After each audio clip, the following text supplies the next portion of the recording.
నమస్తే ఫ్రెండ్స్. మార్గశిర మాసంలో గురువారాలకు ప్రత్యేకత ఉంది.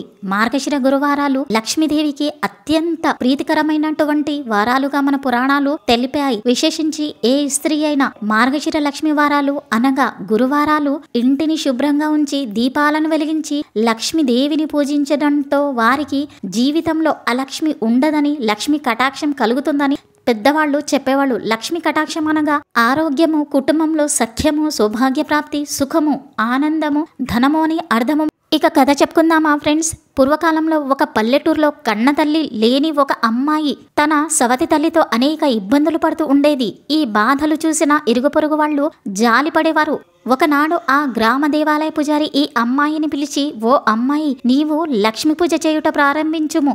లక్ష్మీ పూజ చేయడం వల్ల నీ కష్టాలన్నీ తొలగిపోతాయి అనడంతో ఆ అమ్మాయి ఒక మట్టితో లక్ష్మీదేవి బొమ్మను తయారు చేసుకుని భక్తి శ్రద్ధతో చూసుకుంటుండేది. సవతి తల్లి తన బిడ్డను ఆడించేందుకు ఆ పిల్లకు అప్పగించి చిన్న బెల్లం ముక్కను కూడా ఇచ్చేది. ఆ పిల్ల ఆ బెల్లాన్ని లక్ష్మీ బొమ్మకు నైవేద్యంగా ఉంచేది. కొన్నాళ్లకు ఆ పిల్ల పెద్ద మనిషి అయిన తర్వాత పెళ్ళయ్యాక అత్తవారింటికి వెళ్ళిపోయింది. తనతో పాటు లక్ష్మీదేవి బొమ్మను కూడా తీసుకెళ్లిపోయింది. అంతటితో ఆమె పుట్టింటి వైభవమే తరలిపోయింది. అత్తింట్లో నిత్య కళ్యాణం కాగా పుట్టింట్లో దారిద్ర్యం దాపురించింది. తమ్ముడిని పిలిచి ఒక చేతి కర్ర నిండా వరాహాలు నింపి అతనికి చేతికిచ్చి ఇంటికి చేరమని చెప్పింది. కానీ ఆ కర్రను అతను మార్గమధ్యంలో పోగొట్టుకున్నాడు. కొన్నాళ్ల తర్వాత తమ్ముడు మళ్ళీ వచ్చి మనిల్లు ఎప్పటిలాగానే దారిద్ర్యంగానే ఉంది అని చెప్పగా అతనికి ఒక చెప్పుల జోడు నిండా పరిహారాలు వరాహాలు పోసి నాన్నకివ్వమని చెప్పింది. దాన్ని కూడా అతను ఎక్కడో పోగొట్టుకుని ఇంటికి చేరాడు. మళ్ళీ ఒక గుమ్మడికాయ నిండా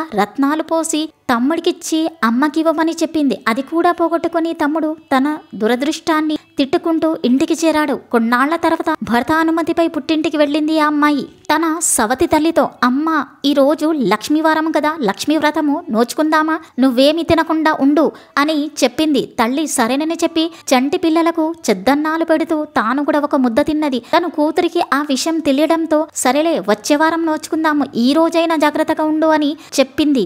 ఆ రెండవ లక్ష్మీవారం నాడు పిల్లలకు తలంటు పోసు ఆ తల్లి మిగిలిన నూనెను తలకు రాసుకుంది. సరేలే మూడో వారము నోచుకుందాము, కానీ ఇప్పుడైనా జాగ్రత్తగా ఉండమ్మా అని చెప్పింది. తల్లి మూడో వారము, నాలుగో వారము కూడా ఏదో రకంగా వ్రత నియమాలు ఉల్లంఘించడంతో చేసేదేమీ లేక అసహనంతో ఐదో లక్ష్మీవారము అయినా నిష్టగా ఉండు, పూజ చేయకపోతే మీ దారిద్ర్యం ఇలాగే ఉంటుందని కాస్త హెచ్చరించింది. ఆ రోజు రాగానే తల్లి కొంగు తన కొంగుకు ముడి వేసుకొని తల్లితో వ్రతం చేయించింది. కూతురు పూర్ణ బూరెలు నివేదించగానే మహాలక్ష్మి స్వీకరించింది. కానీ తల్లి పెట్టినవి మాత్రం స్వీకరించలేదు.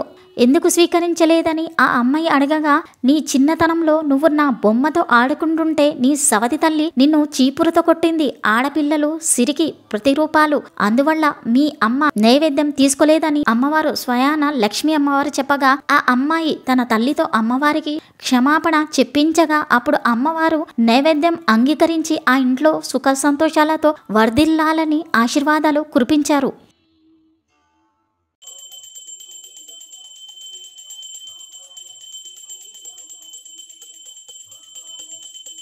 ఈ చిన్న కథ ద్వారా ఒకటే తెలియజేస్తున్నాను ఫ్రెండ్స్, మీ ఇంట్లో ఆడపిల్లలు ఉంటే గురువారాలు మంచి అమ్మవారి రూపంలో ఉన్నట్టుగా వాళ్ళకి ఆరాధించండి, చీపుడుతో కొట్టకండి. గురువారాలు ఈ మార్గశిర మాసంలో తలకి నూనె అస్సలు రాసుకోకూడదు ఫ్రెండ్స్, దారిద్రం అంటూ వచ్చేస్తుంది అని చెప్తారు. సో వీడియో నచ్చితే గనక లైక్, షేర్ అండ్ కామెంట్ చేయండి.